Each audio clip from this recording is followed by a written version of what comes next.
चंबल नदी पड़ते हैं सबसे पहले। यहां राजस्थान का ये जो हिस्सा है इधर बना देता हूं।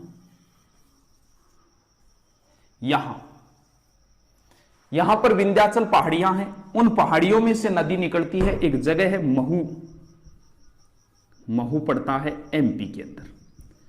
महू मध्य प्रदेश, जनापाव पहाड़ी माही निकलती है धार से, और ये जनापाव पहाड़ी और विंध्याचल पर्वत और जगह है वैसे इंदौर के अंदर है ये। महू में वैसे अंबेडकर जी का जन्म स्थान भी है महू। महू मध्य प्रदेश से ये नदी निकलती है कौन सी? चंबल। चलो आगे फिर यहां से निकाल देता हूं मैं मैप के हिसाब से। पहले आप देखते रहना, साथ में मत बनाओ, बाद में स्क्रीनशॉट ले लेना। यहां से निकली और थोड़ी सी आगे आई ये नदी। इसके बाद में जैसे ये नदी आगे आएगी, आगे आने के बाद इस नदी के ऊपर वैसे 4 बांध बने हुए हैं। सबसे पहला जो बांध है वो एमपी के अंदर ही है। एमपी के अंदर यहां पर एक बांध बना हुआ है इस नदी के ऊपर। सर क्या नाम है? गांधी सागर बांध।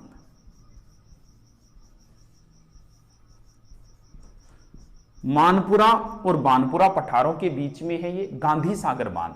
आगे चलो, अब ये नदी राजस्थान में प्रवेश करेगी इस जिले से। सर ऐसा कौन सा जिला आ गया? चित्तौड़गढ़ जिले का जो कटा हुआ भाग है। अब देखना, चित्तौड़गढ़ जिला आधा इधर है आधा इधर है कटा हुआ। चित्तौड़गढ़ का जो कटा हुआ भाग है ना, उस भाग से ये नदी राजस्थान में प्रवेश करती है। और यहां वो स्थान भी आपको ध्यान रखना पड़ेगा, कौन सा? चौरासीगढ़। चंबल, चौरासीगढ़, चित्तौड़। तो चित्तौड़गढ़ के चौरासीगढ़ से ये नदी राजस्थान में प्रवेश करती है।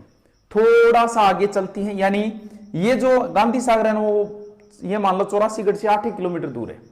आगे आओ, चलो थोड़ा सा आगे आई तो यहां एक जगह है चूलिया। वही चूलिया, चंबल और चित्तौड़।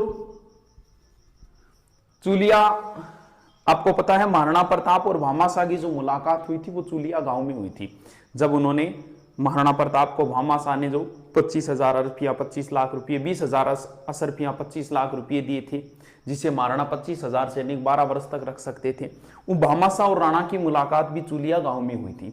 यहां पर छोटी सी एक नदी और आती है इधर से, बामनी, और यहां पर यह नदी एक जलप्रपात बनाती है, और उस जलप्रपात का नाम भी क्या है? चूलिया जलप्रपात।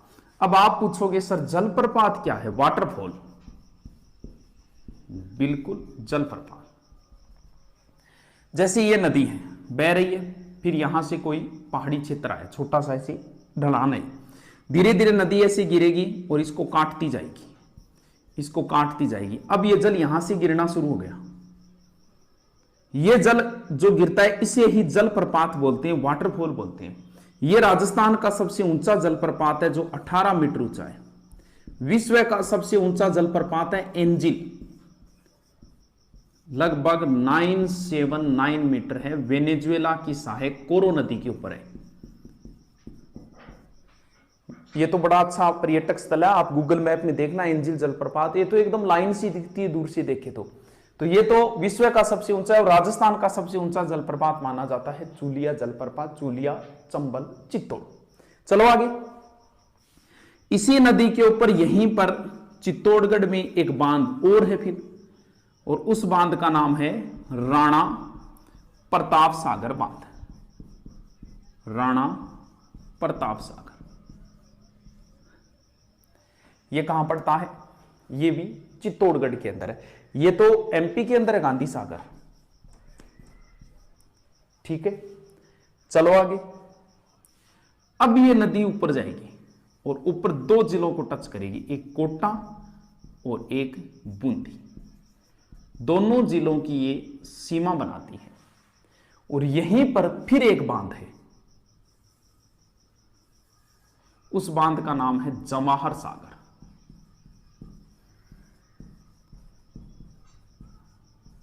वैसे तो आपसे अगर एग्जाम जैसे राजस्थान पुलिस पीछे पूछा भी था जवाहर सागर बांध कहां है, तो वैसे तो जवाहर सागर बांध कोटा ही करके आना है, लेकिन ये एकमात्र ऐसा बांध है जिसकी इस वाली साइड, यानी ये कौन सी होगी, पश्चिमी साइड, इसकी पश्चिमी साइड वैसे बूंदी जिले को टच करती है। ये अपना ऐसा बांध है राजस्थान का जो दो जिले टच करते हैं इसको। एक बताओ, आप ही कमेंट करके बताओ, देखते हैं कमेंट करते हो। एक अपना रेलवे स्टेशन है, ऐसा रेलवे स्टेशन है जो राजस्थान और मध्य प्रदेश दोनों में, आधा राजस्थान में आधा मध्य प्रदेश में। वैसे आपसे पूछे जवाहर सागर कोटा ही करके आना है, लेकिन ये दोनों जिलों को टच करता है जवाहर सागर। चलो ऊपर थोड़ा सा आगे चलते, कोटा के अंदर ही फिर इस नदी के ऊपर एक बांध है और उसका नाम है कोटा बैराज या कोटा बांध जो भी। इसके बाद में ये नदी आगे गुजरी, कोटा के ऊपर फिर आ गया सवाई माधोपुर, फिर ऊपर चली अलवर, भरतपुर, धौलपुर, करौली, सवाई माधोपुर, हाँ सॉरी सही है, सवाई माधोपुर। इसके ऊपर फिर ऊपर जिला आ गया करौली और उसके ऊपर फिर जिला आ गया कौन सा, धौलपुर। और फिर ये नदी गई आगे और आगे जाके किस में गिर गई, यमुना में। एक बार हम बांधों को इनको पढ़ेंगे। ओहो 5 मिनट गुरुजी, बस एक वीडियो बना लो। फिर ये नदी आगे जाके गिर गई यमुना में, यानी टोटल जिले हो गए 6 जिले।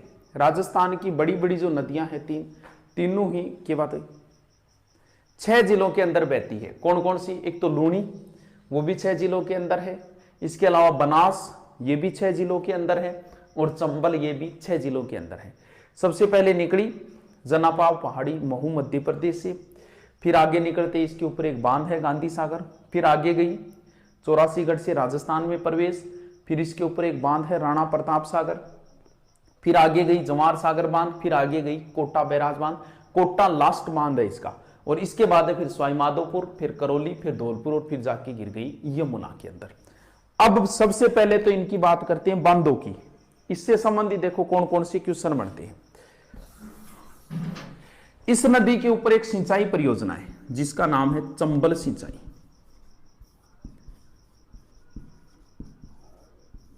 दो जिले दिख रहे हैं आपको, एक राजस्थान और एक मध्य प्रदेश। दोनों का बराबर हिस्सा है 50-50। ये जो परियोजना चली थी ये 3 चरणों में चली थी। पहले चरण में 2 बांध बनाए गए, एक तो ये पहले वाला और एक इधर से पहले वाला। ये पहले चरण में बने थे 2 बांध, एक तो गांधी सागर बांध और दूसरा कोटा बैराज बांध। दूसरे चरण में ये बांध बना था राणा प्रताप सागर बांध और तीसरे चरण में ये बांध बना था जवाहर सागर बांध। अब इनसे क्या क्या प्रश्न बनेंगे। चंबल नदी का आज तक जो सबसे ज्यादा प्रश्न पूछे गए, एक तो ये पूछा गया चंबल नदी पर स्थित कौन सा बांध है जो राजस्थान से बाहर है, वो हो गया गांधी सागर। दूसरा प्रश्न पूछता है वो चंबल नदी पर स्थित उत्तर से दक्षिण की ओर बांधों का क्रम सेट कीजिए। उत्तर से दक्षिण का मतलब उद्गम स्थल से इधर की ओर, या फिर वो पूछता है दक्षिण से उत्तर की ओर बांधों का क्रम सेट कीजिए।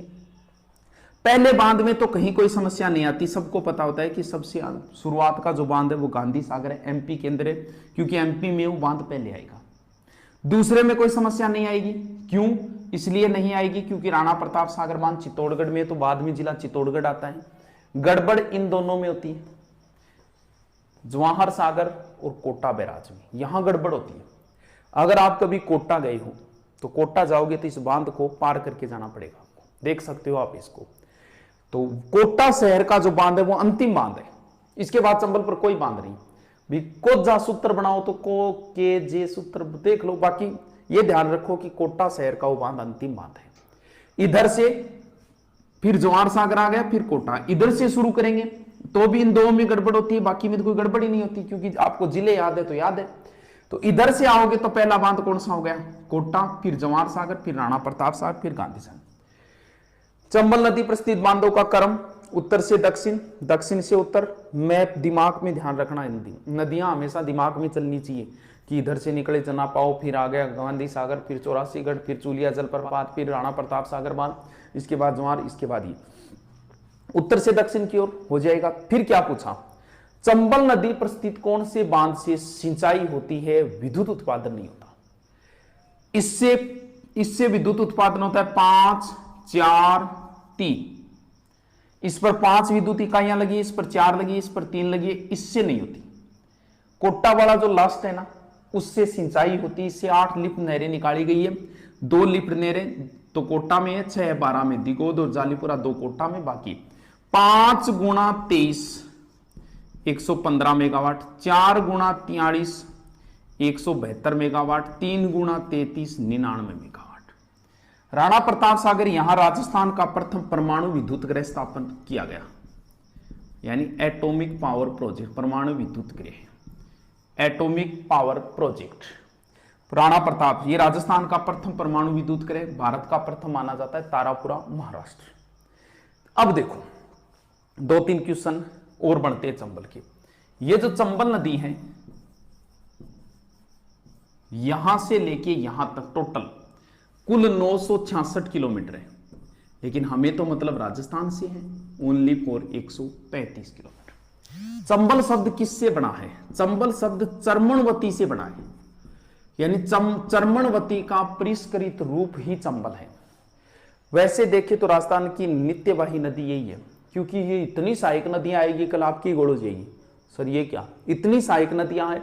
भले इधर आपके राजसमंद में बारिश हो तो भी इसमें पानी आ जाता है, एमपी में हो तो भी आ जाता है, इसकी सहायक नदियां बहुत है। तो चंबल हमेशा ही बहती है, 12 महीने बहती है, तो आप 12 मासी कह सकते हो और नित्यवाही भी कह सकते हो। यहां पर इतनी गहरी होती है, कोटा के अंदर इसे वाटर सफारी बोलते हैं, वाटर सफारी। कुल अफवाह का 20% लगभग 20.95 या 20.90% अकेली चंबल नदी है, और केशोराय पाटन के अंदर चंबल नदी सबसे गहरी होती है। ये जो है चंबल सिंचाई परियोजना, ये लगभग 1953-54 में शुरुआत हुई थी इसकी, और ये बांध जो बनना शुरू हुआ था, पहला बांध ये बना था 1953 से 60, और ये भी 1953। दूसरा बांध जो बना था 60 आ गए, 60 से 70, और तीसरा बांध जो बना था वो 1962 से 73 के बीच।